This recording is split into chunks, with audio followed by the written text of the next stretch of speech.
Have you ever jumped into a lake on a hot summer afternoon? Or maybe you've gulped down a glass of ice water when you were thirsty.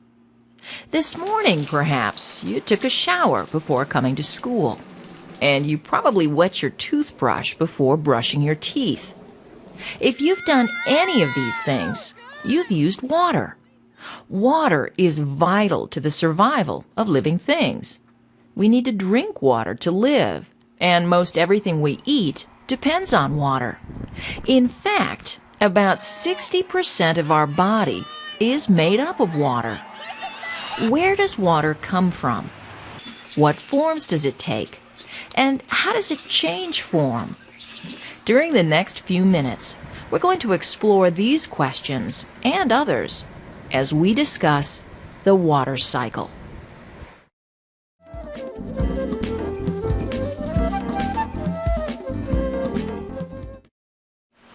It's hard to imagine a world without water. There wouldn't be any oceans, no rain, no snow, and no clouds. And there wouldn't be any lakes, rivers, or streams. In fact, life as we know it wouldn't exist without water.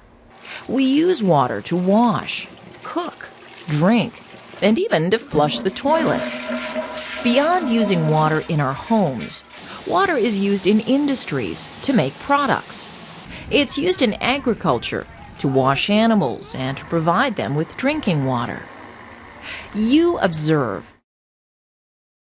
How is water being used in this field?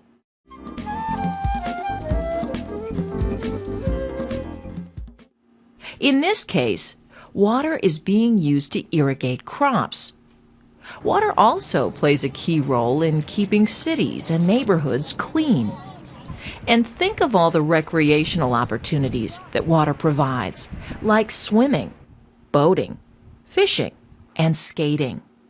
So as you can see, water is a very important substance that we really couldn't live without.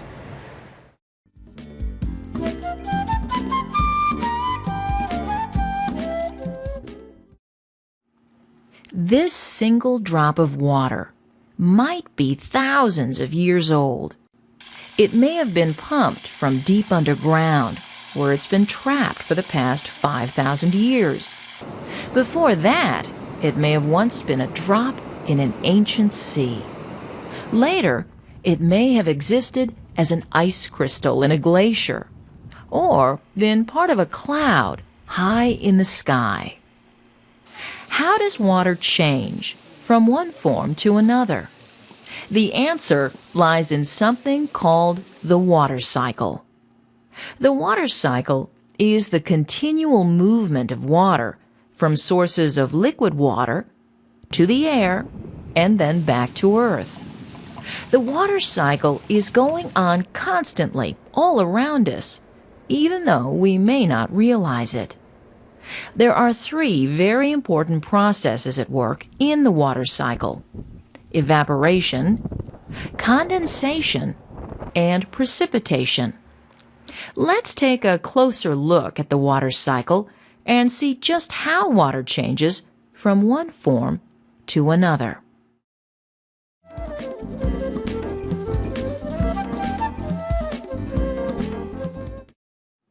You predict. What would happen if we left this glass of water on this windowsill for 10 days?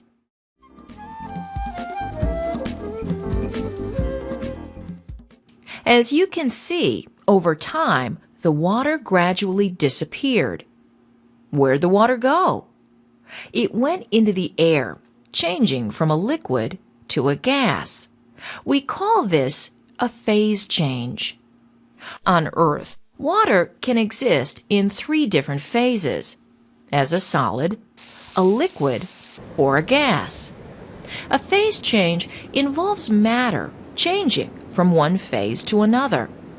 Ice melting into liquid water is a phase change. Remember the glass of water left on the windowsill? Well, in that case, liquid water changed into a gas referred to as water vapor.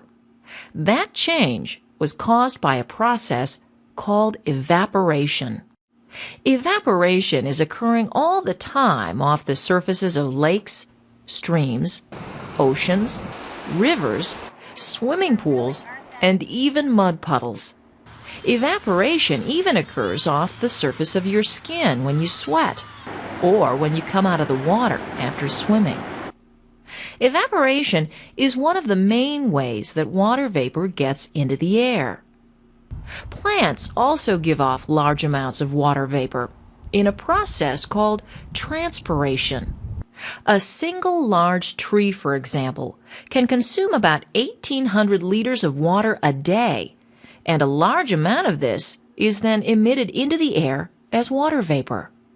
Animals also emit water vapor when they breathe out. The boiling of water is another way water vapor enters the air. This occurs in our homes when we cook, and also in nature in areas of geothermal activity. So, as you can see, there are many ways water vapor enters the air.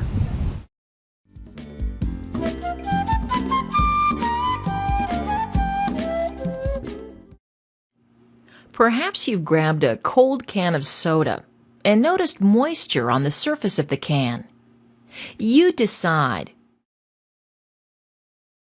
where did the moisture come from?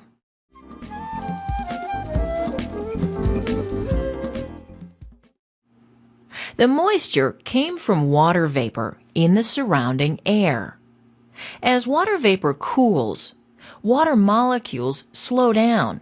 It's a process we call condensation, and it occurs when water vapor changes phases from a gas to a liquid. Did you know that condensation is what causes clouds to form in the sky? As warm, moisture-rich air rises, the water vapor within it cools. When air cools, it condenses into millions of tiny water droplets, which make up clouds. In some cases, when the temperature in the atmosphere is cold enough, ice crystals form to make up clouds.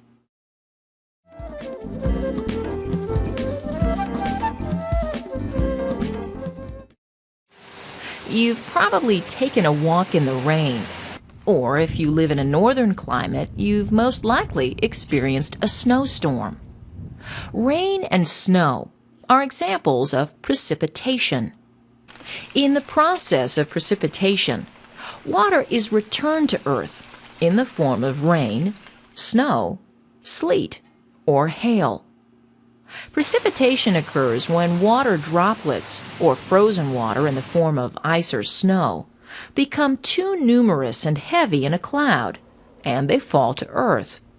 Precipitation is very important because it's the process by which water is returned to Earth. As you probably already know, not all places on Earth receive the same amount or type of precipitation. Deserts, for example, receive much less precipitation than other places, such as forests in eastern North America. But worldwide, the total amount of evaporation and precipitation is balanced.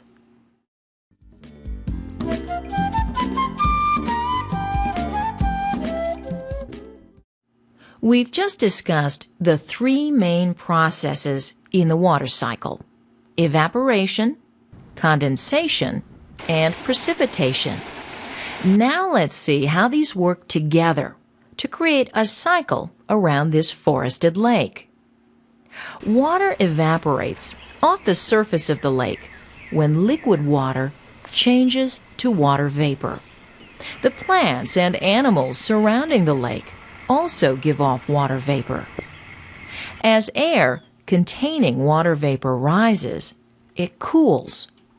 Water vapor condenses into tiny liquid water droplets or tiny ice crystals. When enough of these gather together, clouds form. You predict what will happen when the water droplets or ice crystals become too heavy and numerous.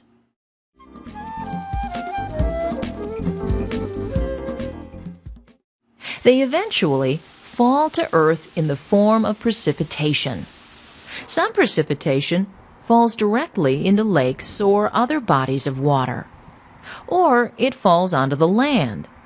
Snow, for example, may accumulate on the forest floor where it stays until it melts in the spring. Rainwater, on the other hand, is absorbed by forest soils, or it flows over the surface as runoff. Water runoff in streams is carried into the lake. Eventually, a river carries water from the lake to the ocean. Notice when arrows are placed on this diagram, the different stages form a circle. This graphic illustrates the water cycle.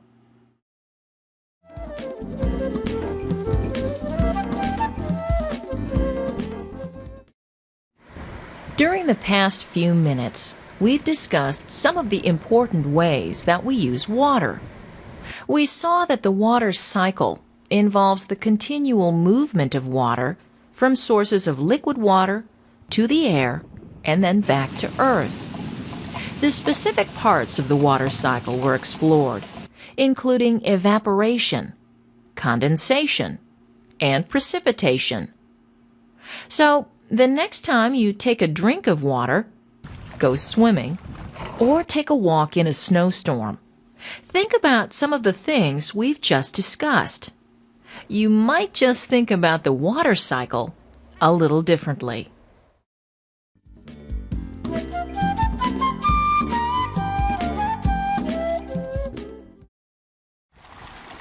Fill in the correct word to complete the sentence. Good luck, and let's get started. Number 1. The water is the continual movement of water between Earth and the air.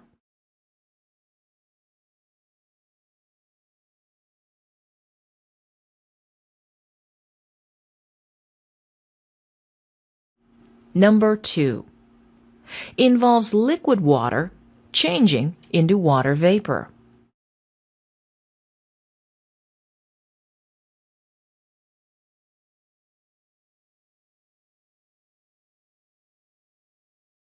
Number 3. Plants give off large amounts of water.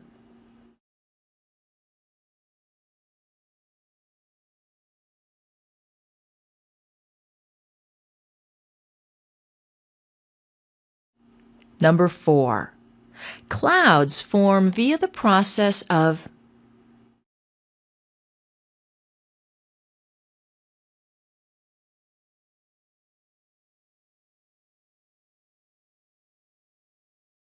And number 5. Rain and snow are examples of